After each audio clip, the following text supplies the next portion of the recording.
Welcome back, everybody, to Stuff That Matters Now. I'm in downtown Auckland. I say downtown Auckland because I don't know Auckland. Everything's downtown to me.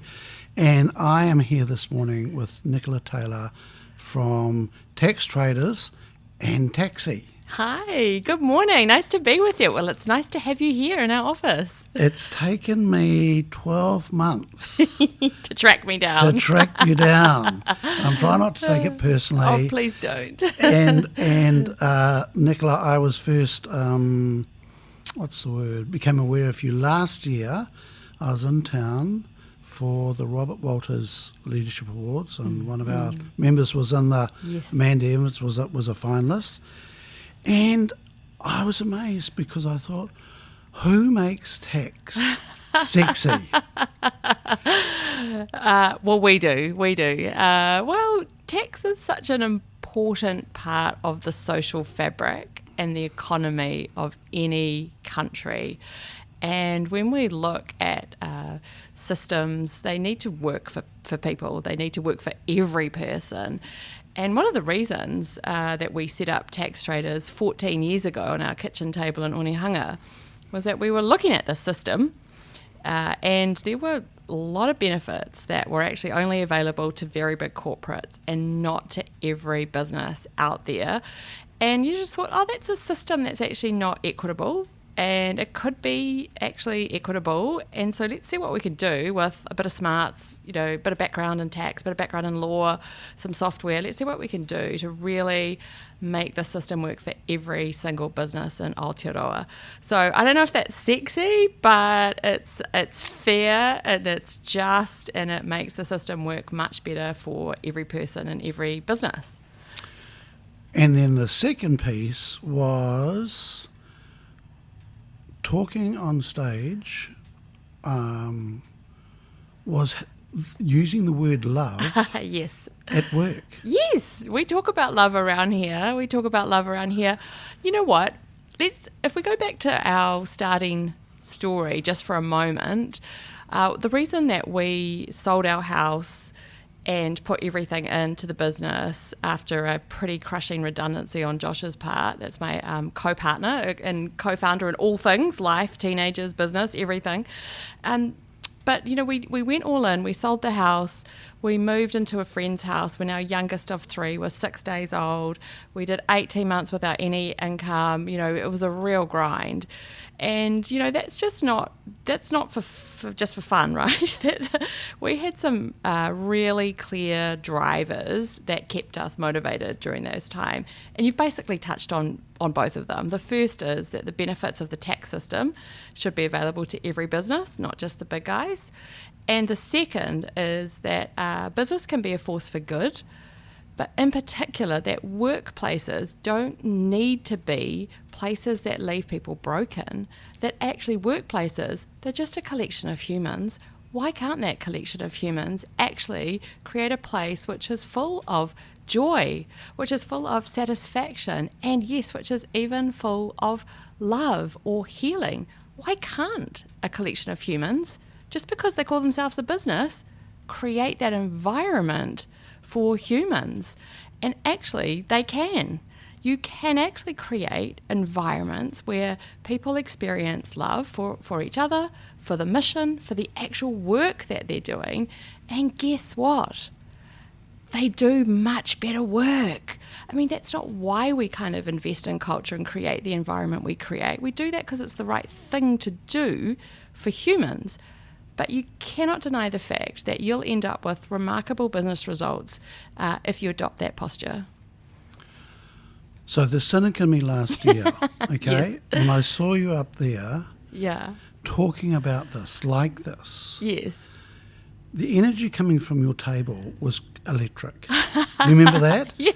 Right? And I'm going, I do, okay. I do. Okay. So this is not just about Nicola. Oh, definitely not. Right? I'm going, okay, so there's some energy here. Yes. But then when I walk in today, Yes. you have this beautiful workplace, Yes. and it is and I've just had a wonderful time talking to Dawn, Isn't she wonderful? and who put me in spam folder. I'll forgive her for that, but that's okay. I'm sorry. That's our system. That's our security guy, Tom. You need to blame him for that. And I was dying to actually talk to one of your staff and go, Okay. what's it really like? Oh, good. So it was good, great. I had good. that opportunity. I thought I'd get here earlier. Yes, yes. Right? What's it really like? Yes. And, so this is what Dawn said to me. Nobody has worked in a place like this before, and it was just like, because people can say the things, Nicola, it's easy to say the things. You said the things quite compellingly, but it was lovely to talk to somebody and talk about this, this thing. It makes me quite emotional because, the moments that stand out for me. Yes, we have a lot of wins. Yes, we release new products and they're great, and we make money, and that's helpful because that keeps us being able to do amazing things in the world. But it's those moments where a person for the very first time, maybe in their whole life, feels that they're safe enough to tell you something about them, like, actually, this is my current situation, or actually I've always struggled with this, or actually I've just been diagnosed with ASD, or like my whole life I've been wearing this mask and I want to drop that now. And it's those moments that for me as a business owner feel really sacred, because someone is trusting you and you've got the ability to encourage that person for the rest of their life to be themselves, and to really live in an authentic way. And I kind of feel like, why couldn't more workplaces, why can't more workplaces be like that? Like, we have social clubs, and we have, churches, and we have charities, and like, what is it about a business? Why is it that as soon as you say, oh, we've got to make money, that you would suddenly start thinking differently about humans? Just doesn't make sense to me. Is it that? Is it that? I don't know what I think there's this other thing that goes on in life, which again probably goes back 50 years, which is work and home is home. You've got a work self and you've got a home self, and never should they mix. Do not bring your home self to work. Do not bring your work self to home. But I think that kind of artificial dualism isn't actually helpful for humans, because at the end of the day, what we know is we have one brain. That brain has to keep all of the bits and pieces. We have one brain. We have one heart. We have one 24-hour period of time. We only have one life. And it's going to have some work in it. It's going to have some home in it. It's going to have some adventure in it. It's going to have some hard times in it. It's going to have some good times in it. But why would we split that up? Work, home. I don't think that's helpful for humans. I don't think human psychology would support that kind of separation of self. And I think that the way we work has changed. We do bring work home. Right, we do bring work home, and actually here we see a little bit of people bring their families to work. So I think that we don't believe in work-life balance. Balance implies a sense of a perfect moment in time with no momentum, and I don't believe we've got like a work self and a home self. I think we've just got self. I want to go back. Yes. You had this idea and you graft it out, and before you get any income, and then you quietly build. Yeah. When did this philosophy turn up in the evolution of your business? The day I was born. It's a good question. It's and look, we were able to build our business from the ground up, right? So we could make our own decisions. I mean, we had those were sometimes hard decisions, because as a new business, you've only got so much income coming in, right? So I don't want to. And you're spread thin. You don't have enough resources. You are spread thin. You don't have enough resources. So some of these decisions that we made were easy to make, but thinking back on the kind of revenue implications, like, they were kind of wild for such a young business. So I think it comes back to what do we think a human is? Right? And I mean, we can get into philosophy and things like that, but it's just a belief really about what is a human. Are they a resource? Human resources? Are they a resource for your business to consume? like like electricity or like laptops or whatever you import to sell. Are humans a resource, or are humans something else?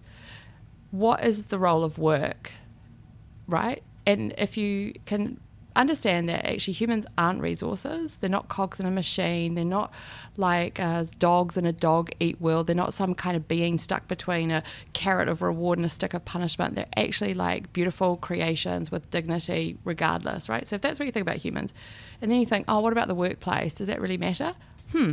Actually, the workplace has a huge impact on a person's life, on their family's life, on their community's life. And the research will back this up, right? There's even new research coming out that's saying the way a parent is at work, so not just stress, but just like actually how they are at work, will have direct impacts on their children's development. This is serious stuff we're talking about. So if you have a view of work, if you have a view of humans, and you have a view of what a workplace, the impact of a workplace or what the workplace might be, and then your responsibility in that, then you just start making decisions from a different foundation, from a different kind of worldview even, you might say. And so I would say that view of humans has always been with me and Josh, and I guess there was no reason why it wouldn't turn up, why we were creating something, and that something just happened to be a business. Before Tax Traders, before you Yes. started this, what were you like to work with? Oh. So I started life as a lawyer.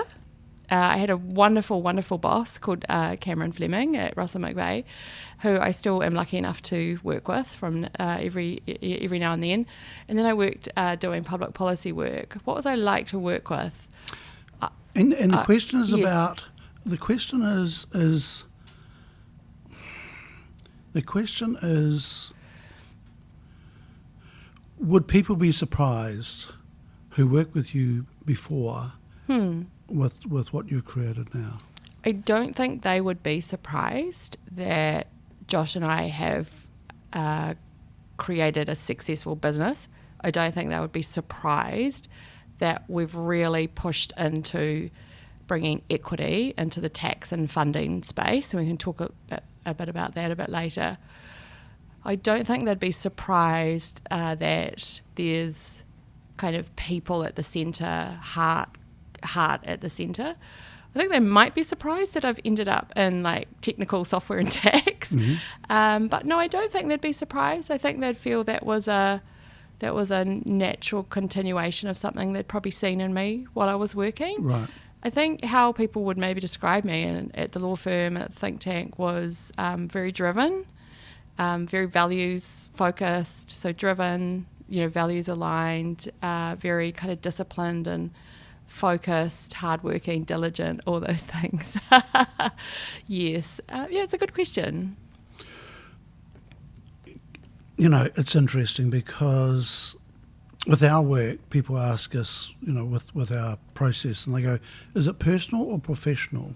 And I go, there is no difference. In my world, That's my exactly view, right. there is no difference. No, why would you be a different person? Yeah, You are who you are. It's the same. It's the same thing. I said, if you are struggling with teenage kids Yes. or any kids and or health, whatever, you're not coming to work bushy-tailed. Of course you're not. And when you expect people to deny that, it's exhausting when they have to almost, when someone says, how are you? And they have to say, oh, I'm fine. But they're not fine. And that's not because they don't want to share. It's because they don't feel they can, right? That stuff actually kills a person because you're actually having to put on masks and carrying around, walking through life wearing masks is just so flippin' exhausting. Yeah. And the workplace shouldn't be a place that you need to do it. But often people turn up here and it just takes them a while to actually work out, okay, it's safe here. I can be myself.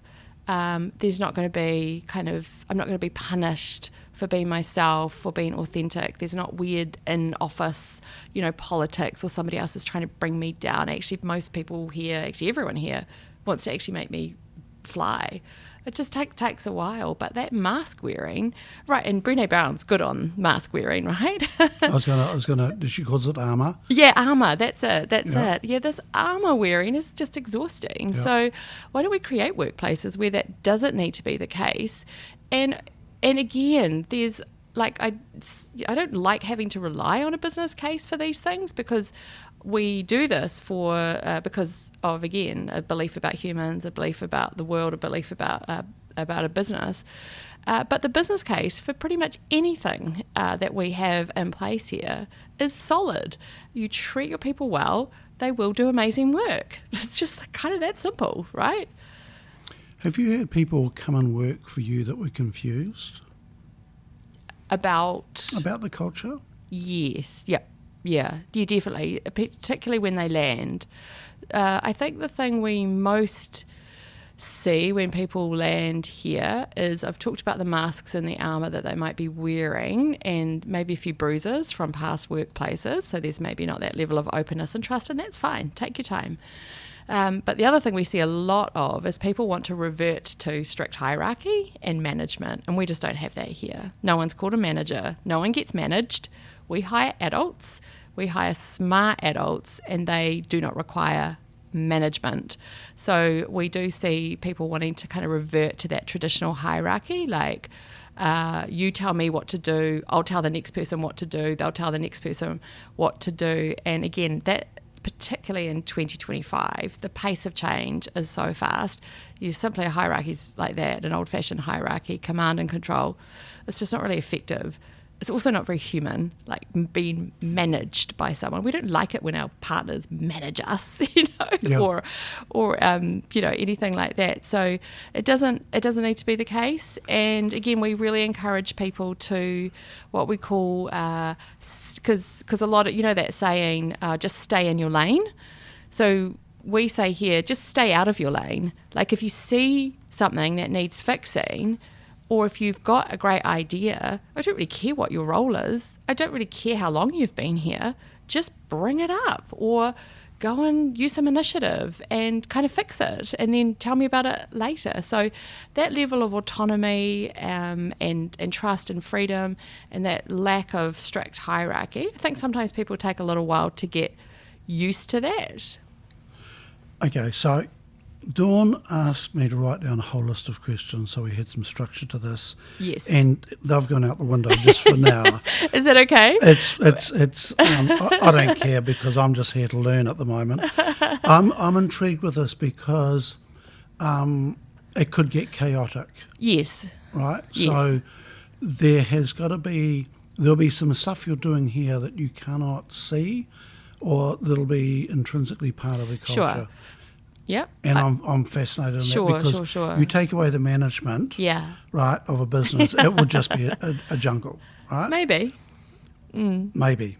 And I love the concept, because I agree with it. I think it's funny staying out of the lane.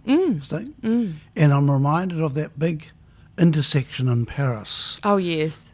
It's got a name. Yes, And- yeah. And apparently there's very few accidents there. Huh. Because when people enter in there, They stay in everybody's their lane. alert. Everybody's alert. Yes. Because people are changing and so forth. Oh, gosh. And, yes. and they said it's you know, Wow. yeah. Yes, well, I think when it comes to traffic and driving, you should definitely stay in your lane. This is not the message of the podcast. But I think when it comes to, because sometimes at work, stay in your lane sounds like, oh, that's not my fault. Oh, that's not my job. Oh, that's not my responsibility. Oh, that person did that. And, that really doesn't help anyone. Yes, there's accountability, but accountability sounds very different from blame.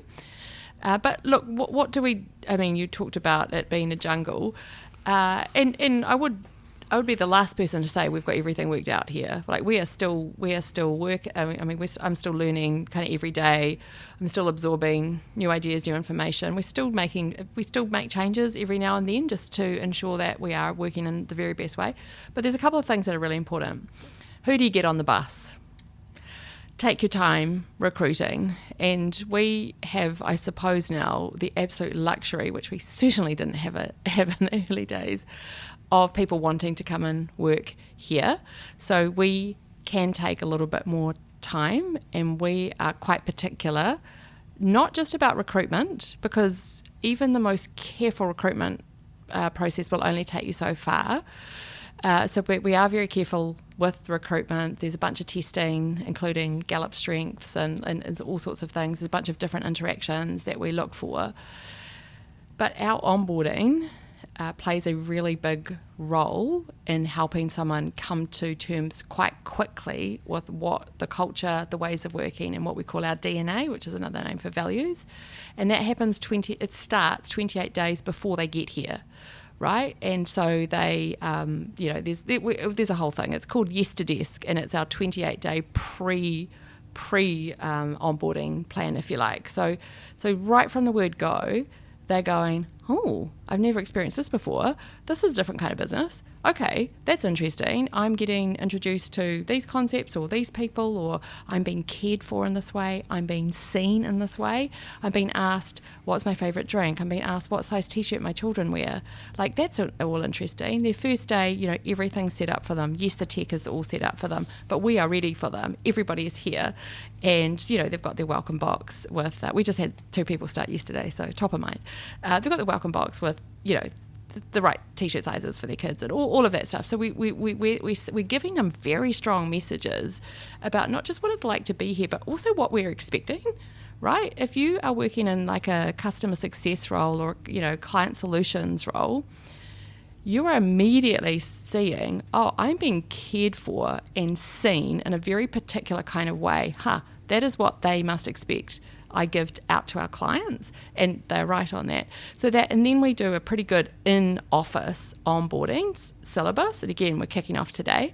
That's tax technical. So we get into what is tax pooling, how does it help businesses, how does it help the economy, who are our clients, all that kind of thing. And then we talk about taxi, and so we get into the nuts and bolts of technical tax, but we also spend as much time talking about our culture. What does it mean to work here? What is our origin story? How does our DNA show up? How is it important? It's not just me doing the talking. I don't do the DNA session.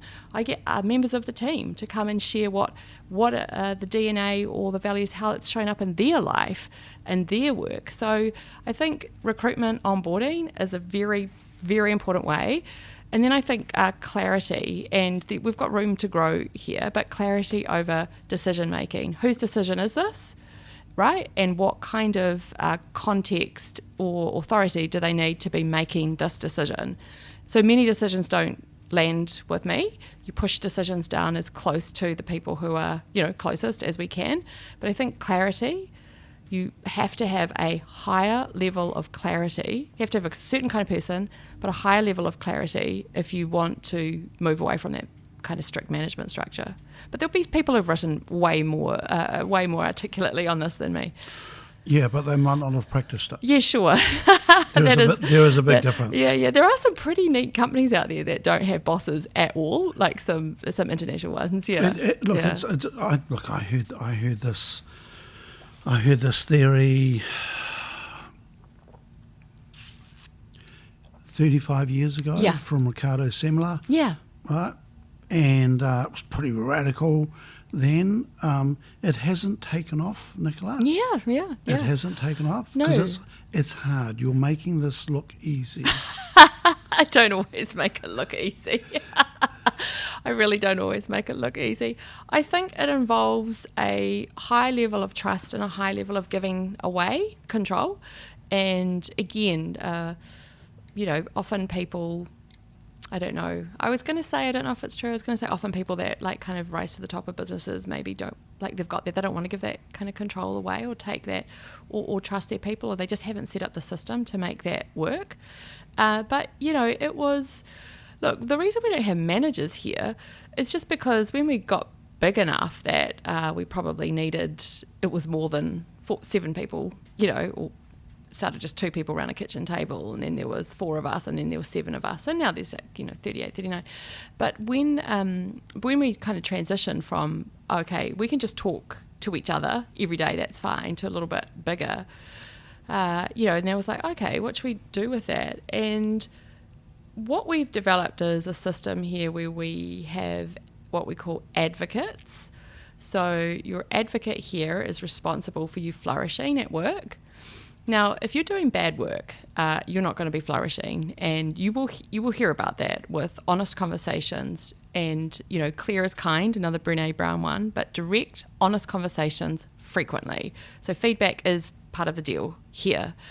So that person's job is to advocate for you. They are responsible for your progression. They're responsible for your joy and satisfaction at work. So they're going to ask, hey, is there anything going on at home that I need to know about, or that would help us support you better? Or, hey, I am seeing X, Y, and Z that happened last week. I don't think that's your best work. Can we talk about how we get better at this? And it's so interesting because some years later, I was reading a book from Google, and they do have managers.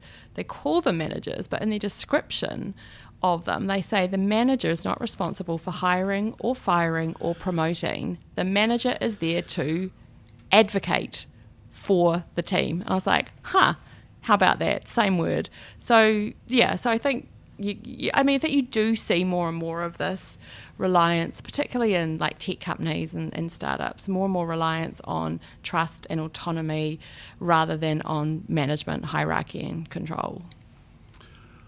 Interesting statement before. People don't like not doing good work. No. It's interesting, isn't it? Yeah. No one likes to... Well, I don't think anyone likes to think that they've failed, but I also don't think anyone likes to feel like my work doesn't matter. People need to know that their work matters, that they're kind of needed in some way, and that they're doing good work, and they also need to know they're getting better at their job, that they're actually progressing, which is another thing you've got to think quite carefully about in a flat structure. Because in the law firm, you knew what your plan, you knew what the pathway was, right? But by the time I was in my second or third year, the firm was like, here's your pathway. You go from here to here to here to here to here to here, and it's all and play the game. Yep, play the game. And I could have done that. I enjoyed practicing law. But when you don't have potentially those same kind of hierarchies and steps, you do have to think carefully about progression. Yeah. My mind's just gone blank at the moment. It pinged over somewhere else. Oh, no, that's okay. Come back to us. Okay, so I'm going to go to my little list here that Dawn asked me to go through. B Corp. Why B Corp? Yeah. Well, many years ago, Josh, so that's co-founder, husband, co-founder in all things in life, he was at a conference and he heard a B Corp presenter many, many years ago, and he sent me a message and he just said this: I think we've found our people. So there was no kind of, this will have some commercial advantages or something. It was like, hey, let's join a group of businesses that see business as a force for good. I'd never heard anyone else say that. And suddenly we had a whole group of people saying that. So we were like, we found our people, let's join. So that was the impetus, right? Is the sense of companionship or like collectiveness. So that, and then we loved the process of getting certified because two things. One, we actually saw what we were doing well, and we were just doing that as kind of an instinct, but it was so great to look at everything and go, you know what, we're doing some good things.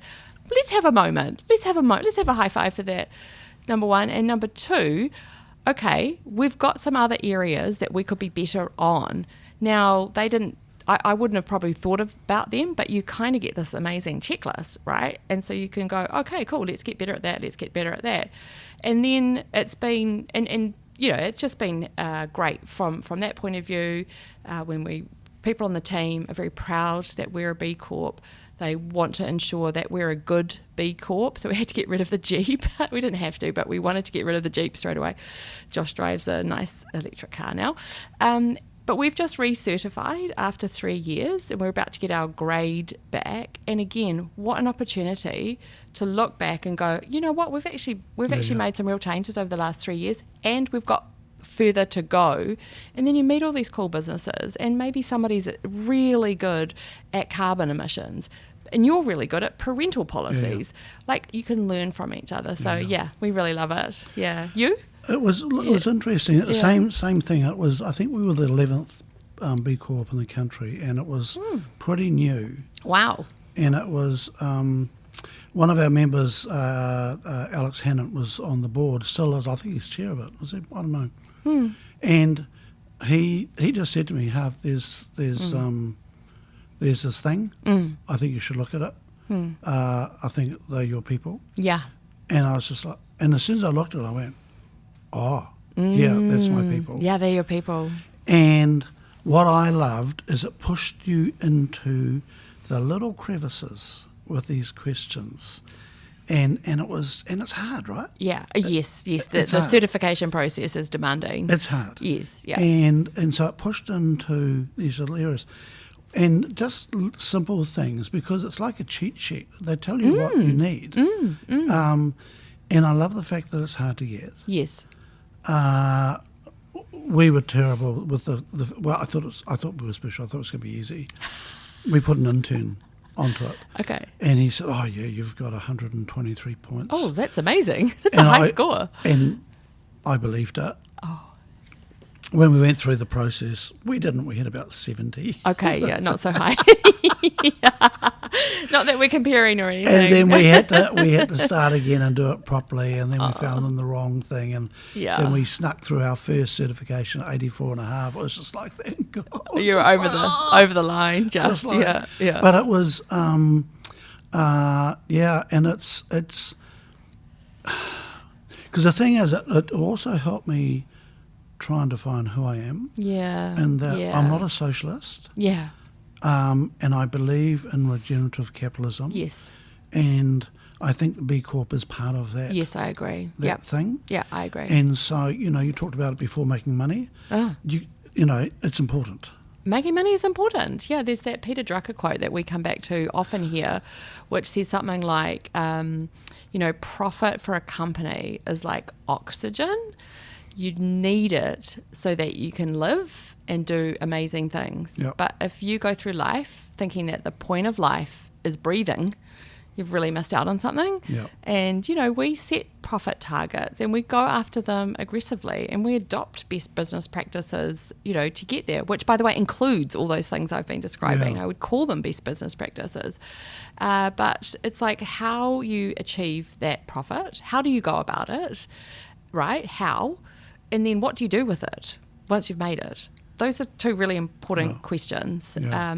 And it's also worth saying that there are a lot of companies out there that tick that second box. What do I do with this money once I've got it? And they give small amounts, but they feel great about it. They give that away to charitable organisations or whatever. But they don't do the first part, which is actually, there's not really a lot of point in giving money away to a charitable organisation where you're giving your profit away if you're actually screwing up the lives of the people that work with you. Yep. Right? Like, social good has to start with the way you are with the person at the desk next door to you, with your team. That's where it's got to start. But it's both and we do both here. It's not one or the other. While you're doing the business. Yeah. While we're doing the Look, business. no, I won't get into any names, but there are some philanthropists in New Zealand who give away lots of money but their core business is doing a huge amount of harm. Damage, exactly. And I just go, I know. come on, guys. I know, and we don't want to talk about it. And we tiptoe around this because of the sums of money they give up, that they give away, that somehow various charities are reliant on, right?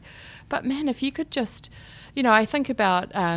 So I sat on the board of the Parenting Place for 10 years. Wonderful organisation doing awesome things with whānau in New Zealand. But I used to think, at the very most, they would interact with, say, our team members, maybe 2 hours a year. Maybe if someone did a toolbox, they'd have 6 weeks of an hour and a half, right? I get them for 40 hours a week. And do you know what's going to make the biggest difference to how they go home as a parent? It is me and this business and the way we are, which is going to far outweigh, the impact that the parenting place has. Now, that's not to say that the parenting place isn't important. It is, and we partner with them so that our parents here get free coaching and things like that. But actually, if you could just get businesses operating in a better way, in a more sustainable way, we probably wouldn't need the kind of charities that we have out there, that then those businesses who are creating the harm then give their profit away to support. It's like, this is a loop that we could break.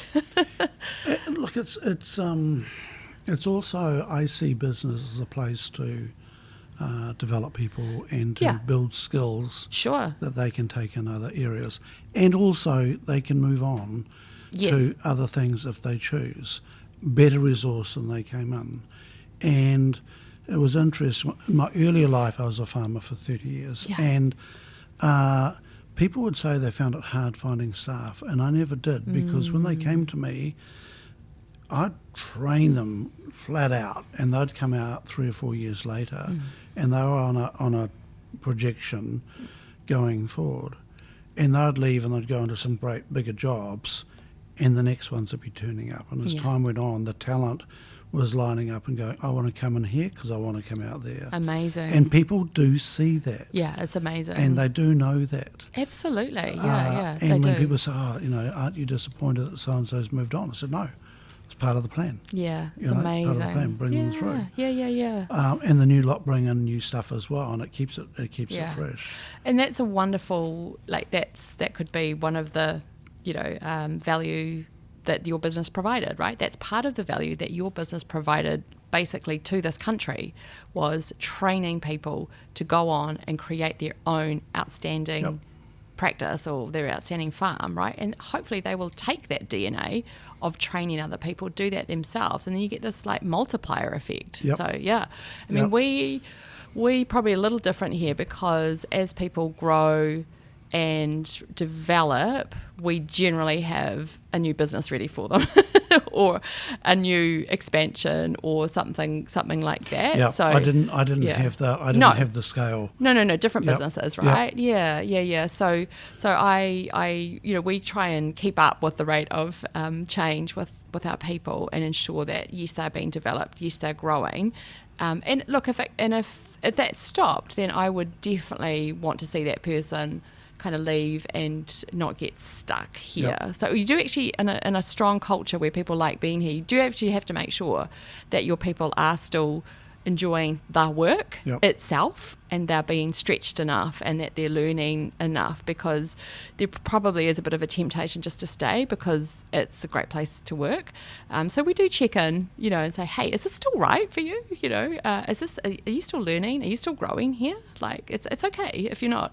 But so far we, to be honest, we have, in 14 years, we've probably only really lost one person that we wanted to keep. We've had people leave, but that was right for them, and it was right for the business. And so there's only really been one surprise resignation where I was like, oh, okay, that was not expected, and that's a little bit. That's not what I expected. But only one in 14 years, right? It's pretty good. Yeah, it's pretty good.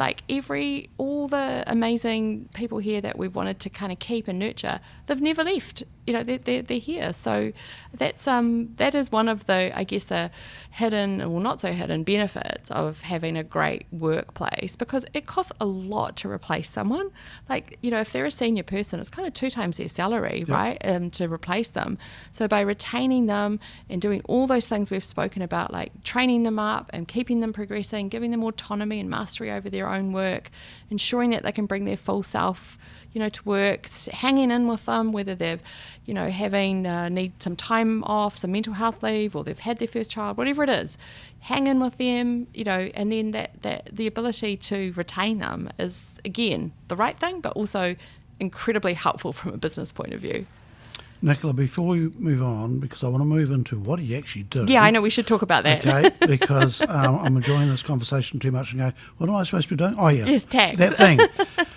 I just need a disclaimer right now. So we were about to recertify for the 3rd time, I think. Oh, wow.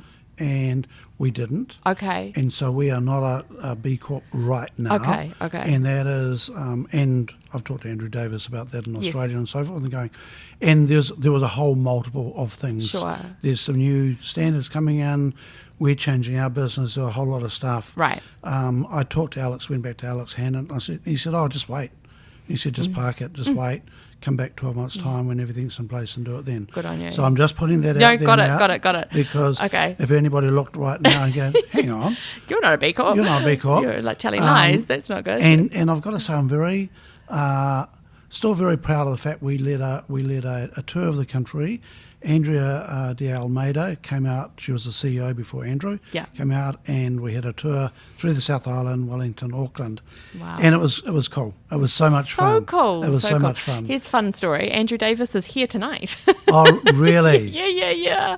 We should have aligned. We should have aligned a little bit better. Well, Yeah. I did know that. Oh, did you? Okay. I did know that. I did know Yeah. that. So there's a B Corp event here tonight, but unfortunately I won't be able to be there because I'm at the Leadership Awards tonight, giving the prize for SME Leader of the I will Year. see So, you- I will see oh, you you're going to be there. there I'll see too. you there. Great. You I'll get see your you hair and there. makeup done. Okay, that doesn't take very long. What's wrong with my hair? Well, you've got headphones on at the moment, so Okay. it's not doing you any favours, but I'm sure the same is true Look, for me. I loved the event last year. Wasn't it and- beautiful? And we don't have any finalists there this year, and I don't care. I just want to go and I don't know, just experience, And I think Kiwis are not very good at celebrating enough. 100%. Wasn't it wonderful? It's great. Yeah, just to see, we celebrate sports. That's really good. But just to see business celebrated, to see leadership celebrated, and to see it celebrated, what I felt was it was a very holistic celebration. Yeah. So we were celebrating, There wasn't a lot of ego in the room, there was there? wasn't a lot of ego in the room. You're so right. It was kind of interesting. Yeah, it was. And It that's why I'm was. going back there this year, because I Yeah. enjoyed it so much last year. Yes. And look, I wasn't on anybody's table, and I won't be again tonight. And Yes. it was so much fun because I ended up sitting next to these two women Yes. who were one was a fun, and it was so much fun Great, meeting great, new great. people. And Oh, good. Anyway, it was a great evening. So, it's something I go back every. Yeah. An idea just popped into my head as well. One of the things I'm noticing at the moment, you talked about sport. So I've got this thing at the moment. The female rugby players are so eloquent and interesting and fun, and then you put the All Blacks up there, and they'd give them some training. Oh, bless. Really? It's just like, and because you've got the two Yes. there, and Yeah. you Interesting. had some superstars with Ruby Tui, but it's not just her. There's lots of them now, and it looks like they're having more fun than their male counterparts. Yeah, And I yeah. think there needs to be some work done there at some Interesting. stage. That'll yeah. be, and I am not qualified to speak on rugby, but that is certainly an interesting one to watch. Yeah. Anyway. Good on you. What do you do? Oh yeah, bit of tax, bit of this, bit of that. So in New Zealand, businesses have to pay provisional tax after a certain while, and this is like a real pain.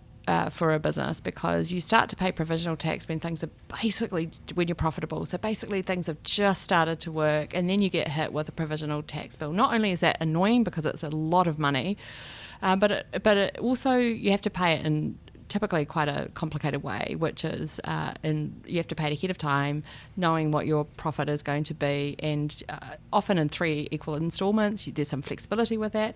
So everyone kind of gets it. So number one, it's a pain. It slows your business down, and number two, it's quite hard to get it right. So, we have this, one of the things in our legislation is called the tax pooling framework, and that really exists to relieve the burden of getting your tax payments right or wrong. So if a business when you have to pay your first provisional tax bill, Which is often a surprise. Yes, it's a surprise because you often don't know it's coming. That's right. And things And have not a been going great well. surprise. That is not the kind of surprise that you want to find in the mailbox. Because I've had this twice. I was Yeah. talking to Dawn about this. Yes. And it was like, okay, we started to make progress, and then Exactly. wampa. Exactly. So typically your provisional tax is a surprise. It's a bad kind of surprise, and it's going to slow you down right at the moment where you're actually starting to make money. Now, of course, we want to pay tax because that's how we create a civil society, but there's just better ways to do it. So if you get your your provisional tax bill, you probably, people don't know this, but there's so many cool things you can do with that, right? So number one, you can defer that for like 18 months for a small cost. You can defer that if it doesn't suit your cash flow to have like 30 grand go out right then Defer and there. with who? With tax pooling, with us. You can defer that, and obviously we're approved by, we're an IRD approved tax pooling intermediary. So they right? make contact with you. So the business would make contact with us and say, hey, this happened, it happens all the time, but I've just received a $30,000 provisional tax pay bill. Look, they might say, look, I've got the money to pay that, but I also want to invest in plant right now, and we're on this really growth trajectory, and so I kind of want to invest in plant right now, but I've got this payment. So you can do three things. And this, I'm talking in really general terms, and obviously people would want to get their own advice from their accountant. But one, you could defer that, and we could say, that's okay, we got you. You can take the next 18 months to pay that. It'll be a little bit more than $30,000 by the time you actually have to pay that. So there's a cost, obviously, attached to time and money. But go and use that $30,000. Get the new plant and equipment that you need. Let's get you like supercharged, right? So you can do that. So that does cost, or you could say, I don't want to pay it right now, but I do want to pay it in installments. So just pay it monthly, pay it weekly. There's all these options available. Or you could say, look, I want to pay that tax, but then I want to have it available as a source of capital, as a source of business funding. Now that's what Taxi does, which big New Zealand companies used to do this all the time, but it was very complex and very cumbersome because the legislation is, legislative. It's complicated. So that's what we did with Taxi, so that people can pay their provisional tax, their $30,000, and then they can use that as a source of funding at 5.9%. And if you had a big bank overdraft, you would be paying 18%, 19%. So this is an incredible source of funding that we've basically unlocked for every provisional taxpayer in the country. This is pretty exciting. But I guess what I'm saying is, if you're paying provisional tax, we'll get into Taxi, but if you're paying provisional tax, the key message is you have options. There are options set out in our legislation that tax traders can help you with, and you must talk to your accountant or just come and talk to us directly, because not all accountants think like entrepreneurs and business owners. They're only interested in compliance, but actually businesses are interested in growth and lots more. But if you're paying provisional tax, you must come and talk to tax traders, because there are options available for you and you might not know them all. And actually paying your tax straight to the IRD might be the very worst business decision that you can make. And I'll also just say that in all of those scenarios I described, there are no late payment penalties and there's no use of money interest, because we work closely with the IRD. So your money it's tagged basically that you're using tax traders. So you're not incurring use of money interest or late payment penalties in any of those scenarios. So takeaway, if you're paying provisional tax, come and talk to tax traders. Make sure you've got the very best options available to you. So that's that. Clear? Good? She's looking at me like, yes, Nicola, it's clear. Got it. Okay, got it. But we could talk about Taxi, because again, coming back to that, hey, systems, some entrenched systems don't work for every business payer, and coming back to that kind of starting belief that the taxes, the benefits should be available for everyone, not just people with complex, with sophisticated tax teams. So in the 2021 lockdown, I know those dark days of bad haircuts and sourdough that we don't want to remember anymore. So at Tax Traders, we did a couple of transactions where we had a big NZX listed company come and see us, and they said, we think this lockdown's going to be long, we can't trade and the bank won't help us and we are stuck. They employed thousands of New Zealanders. And they said, but we've just made a $30 million provisional tax payment to your pool. Can you help us out? And so we said, of course we can help you out. So effectively, we're getting a little technical here, but effectively we were able to use that $30 million provisional tax payment that had been made and that was being held in our trust account to secure funding. And we could effectively give them a $30 million cash injection. And that was the reason they could actually trade through that 2021 lockdown. Super cool story for them. But as we did 2 under lockdown that took like a couple of days each, like $20,000, $30,000 in legal fees. It was complicated. And I was like, well, this is a good story for them. But do you know who could do with some of this cool funding right now, which is super affordable, really flexible? Just every SME who's always paid their provisional tax on time, every year, they could probably do with a facility like this. Who doesn't want access to funding at 5.9%, which is also super flexible, right? So we spent a couple of years and we built Taxi and we launched that about 14, 15 months ago.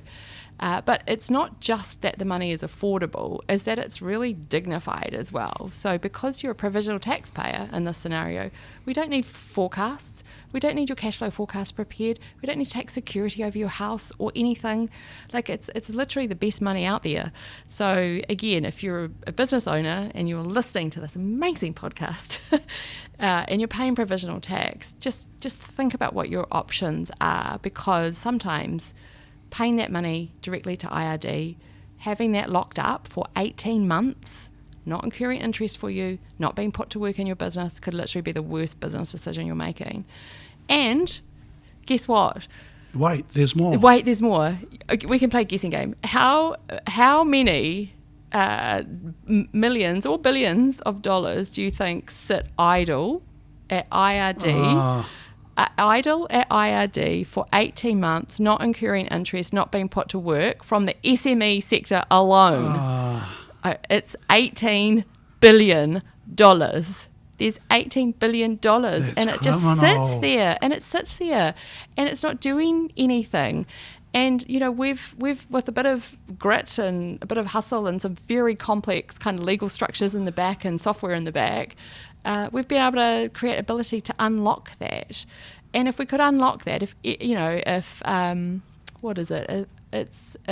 200,000, you know what, I don't have the exact numbers in my brain, but there's something like if 200,000 SMEs used Taxi for $50,000 of capital, it makes something like a $10 billion difference to our economy. So somebody is going to correct me about those exact figures, but they're on our website. Doesn't matter. They're on our website. But that's just to say, hey, we didn't actually wait for the government to change the law, to change the tax policy settings, to get direct foreign investment. We just used what was there, created a great bit of software to unlock that for everyone, and it can have a huge impact on our economy. What needs to happen for that to be? People just got to start using Taxi. It's basically just changing the narrative around, I get a letter from my accountant, they tell me to pay the IRD, I pay the IRD. It's just changing that narrative. Why is the money locked up for all that time? Why is it just because it's provisional? Right. So so it's provisional. So it might be required to settle your tax position, or it might not. Right. Yeah. And also, I think there's a bit of a grey area about whether the government can use that to go and build roads or not, because it's provisional. Right. Yeah. Because it's prepaid. Yeah, right. That's right, but it's provisional, so we don't know exactly what the tax positions. It's not an asset. Yeah, that we don't know exactly what the tax position's going to be. Right. Who have you annoyed with this business? Who have we annoyed? We haven't annoyed the banks enough yet. I wouldn't mind annoying the banks a little bit more to see them actually change their practice when it comes to unlocking capital for business.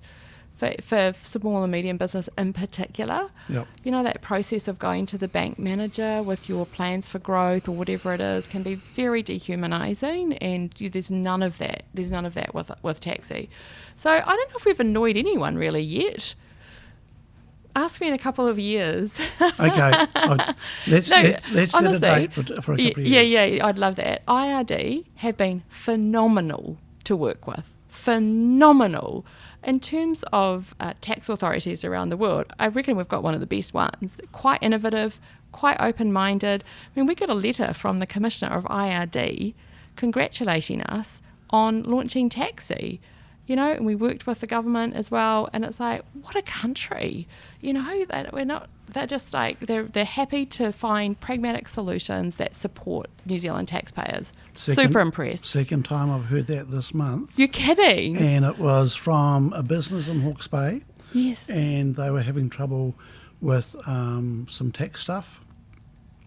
And he said, talk to this person from IRD, and he said, just talk us through why this has happened. And they went, oh, this. And he said, well, of course, yes. You had the Cyclone Gabrielle, and you had this. He said, yeah, no, I get it, understand. Yeah, sure, okay. So what can we do here? And he was just like, oh my God, they were on my side. He said it was amazing. He said it was amazing. And look, that's the kind of thing that we do a lot of as well, like Cyclone Gabrielle. Hey, I've got a big tax bill. Totally understand it. Like, we can actually, you know, take care of that, give you 18 months, give you some time to get back on your feet and pay that at the end. But good to know the IRD is also, you know, happy to help in that way. But just their approach to, I guess, innovation, pragmatic solutions. We're not asking for a law change. We're not asking, you know, we actually did ask for a particular law change, and again, that was a very small technical thing that we won't go into. But again, super awesome to work with. Government was awesome. IRD was awesome. Yeah, and that just means that Taxi is actually the only product like that around that can basically do the things that we say it can do. We've got a product ruling. It's kind of fun if you're in that business, but not if you're not. Nicola, we've got to bring this to a close soon, right. I've got to go and get my lippy on. You got to go get your hair and makeup done. And my, you know, my hair takes a lot of work. What do you want to round off this conversation with? Anything that we've missed out? Oh, that we've missed out. Well, I often get asked about the family as well, and you know, I'm just as committed to raising an incredible family as I am to raising an incredible business. I think, you know, women get sold a bit of a lie that we have to kind of choose one over the other. So that would be something I'd be really big on. If anyone wanted to send me a note, follow me on LinkedIn. No, I think probably the two messages I want to leave people with is we've got to start thinking differently about our provisional tax, and paying the IRD directly could be the very worst business decision you make. Get the options. If your accountant won't give them to you, talk to tax traders. Use Taxi rather than a bank overdraft. It's going to be so much better for you, much cooler to deal with, and it's like awesome funding. And then I think don't be afraid of love in the workplace. Don't be afraid of bringing the kind of environment you'd want to bring into like a family or a sports team or you know, an RSA. Don't be afraid of bringing that into the workplace. And there's many ways, both that cost money, but certainly that don't, that we can all create better workplaces that help humans thrive, which will go on to build better families and better communities. Nicola, thank you for your time. Thank you for, I mean, it's a miracle that we're actually sitting down here. So much has gone wrong. No, we're okay. And it just was this never-ending story of not getting it together. And I think it's just so, it's such a wicked thing that we're actually sitting down. It's beautiful. The day of the next. Yes. The next awards. Yes. Have fun tonight. I know you will. Oh, you too. Yeah. Thank and you. You'll be at the front and I'll be at the back. Oh, I don't know about that. And I was at the back last year. I much prefer sitting at the back. And look, thank you for this. And yes, we will be promoting this through a membership with Collective Intelligence, because it's an interesting thing that good ideas often don't get traction, or people take a long time. Bad news is great. Yeah, bad news travels. You know? But good news takes a lot more time to get out there. Yeah, thank you. Thank you for promoting that, because it's certainly helpful to the businesses of New Zealand and to our economy. And man, do they need it at the moment. Man, do they need it at the moment. Absolutely. No, such a pleasure to be on. Thank you so much for having me. Absolute pleasure, Nicola, and I'll see you tonight. Thank you so much for this conversation. Thank you. Take care. Thank you.